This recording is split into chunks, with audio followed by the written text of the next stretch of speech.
Welcome to How to Create Mod, a series where I break down exactly how Create Mod works, one machine at a time. We'll cover everything from basic power and movement to advanced automation, factories, and fully integrated systems.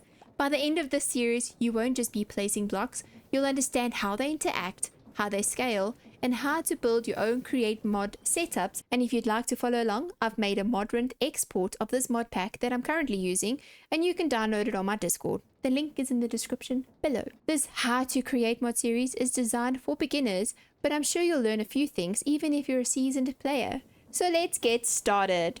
Okay, we can put some iron over here, get that started. Nice. And alright, let's put the mixer over there. If your Create Mod machine randomly stops working or you see this red overstress message, don't panic. You don't have a power problem, it's just a stress problem.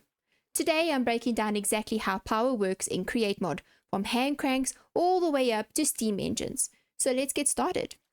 Power basics in Create Mod. This is the episode 1 section over here.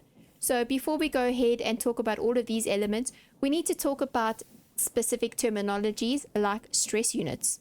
For this demonstration, I'll be using this water wheel. This water wheel produces 256 stress units right now. And on the side of it, to use up the stress units, I've got these mechanical saws.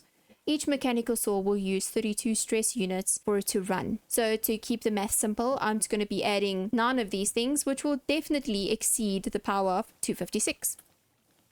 So if we go over here on this side, let's just take a mechanical saw. We place it over here, we get the stressed thing. It overstressed. So what we need to know in the future is if we reduce the stress load, it will carry on.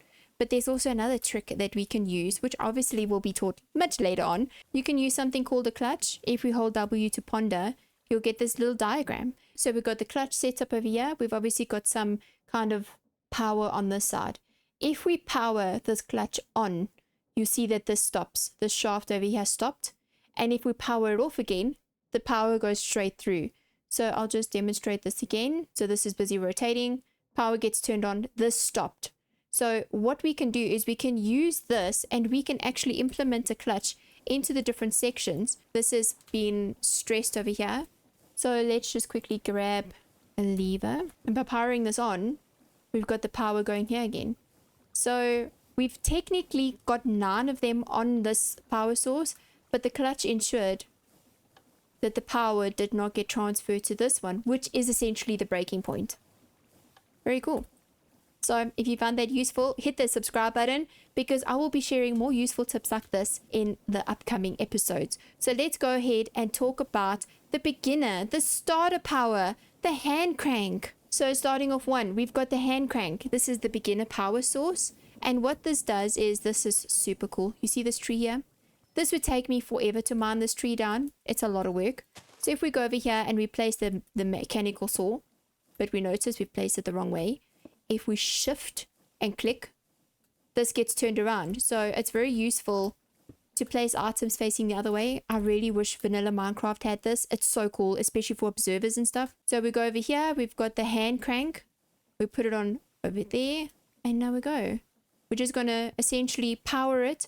So with us powering it like this, it uses hunger. This whole tree was mined down in one go.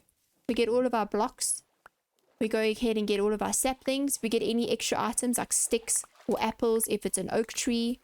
You know, all of those. How lovely. So if you want to mine several trees, just mine out the bottom pieces. These are all connected. And there we go. You've mined several trees all in one go. It's a lot easier. And to be able to mine down an entire forest like this, as long as they're all linked, they'll come down. It's pretty cool. The second power source. So the easy early game power source is the water wheels. Again, this is the small water wheel that, as per the example that I showed you earlier, 256 per water wheel. The larger water wheels is 512. What's the reason why you would choose either of these things? The smaller wheels run a bit faster. Their speed is a little bit quicker. Whereas the bigger wheels, the speed's smaller. So if we run around to this side, I'll just give you a demonstration here. We've got slow, we've got 8 RPM. This is 3 large water wheels and they're running at a very slow 4 RPM. So in order to speed this thing up, if we speed it up by water, did you see how instantly that sped up? 8 RPM. Just by adding the small water wheel, we have now sped up the entire process. So this was going very slow. We've now made it fast. So now we can essentially get the same speed as the small water wheel, but we can get the stress units of the larger water wheel. So that's a really, really good tip. And if you're not really fond of this color, go ahead and change the colors of the water wheel. We've got a pink one and a red one. Okay, pink and red. So we can make this one red. We can make this one pink. And the aesthetic wise, it's going to go so much better with our builds over here. Look how pretty that is. You can color your water wheels. You're welcome. Okay, let's move over to the next power one up from this. Is my favorite power source. It's the windmill. Okay, so you guys have created your windmill. It's not working. You need to make sure that your windmill is, first of all, you're using a windmill bearing. This is a windmill bearing. You are gluing all of your windmill parts to the bearing, so to the central piece over here, because the bearing has, it's sticky. So it's sticky like that, so it will automatically stick to whatever it is. Okay. And in order to get it to run for the very first time, you have to have an empty inventory slot. And you click on it, and that's it. This whole setup here, 2,000 stress units just off of this. 2,000 stress units. That's amazing. So I've already done a second example over there to show you. So this is essentially from the bearing, they just going straight out. And then over here on this bearing, so this is another design. I didn't build this build. This is a pillager outpost, believe it or not. Beautiful. So this is where the bearing is over here. And then we've got the fins coming out, horizontally to it. And this one is giving us 8,192 stress units. We can run so many things off of this. And all we do is, you see the shaft is over here at the back. We would just take the shaft and we'll just go straight into the building that way.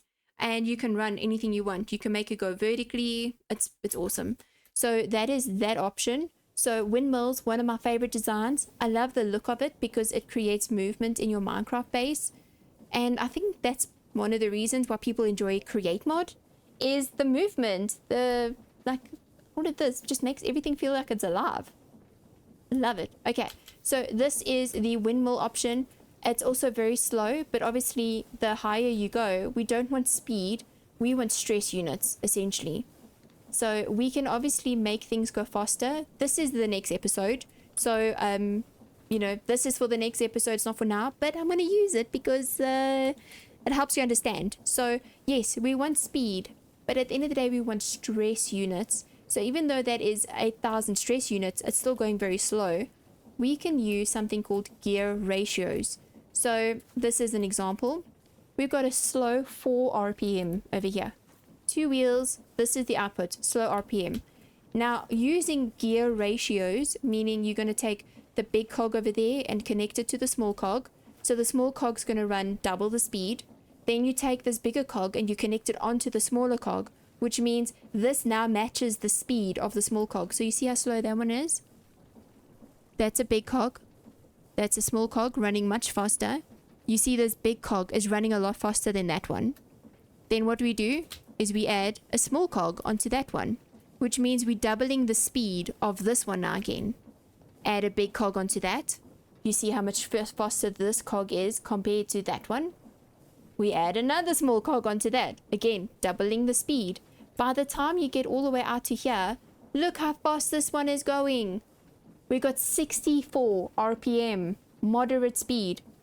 Just because we added 4 sets of cogs, we've essentially 4 times or even 8 times the speed.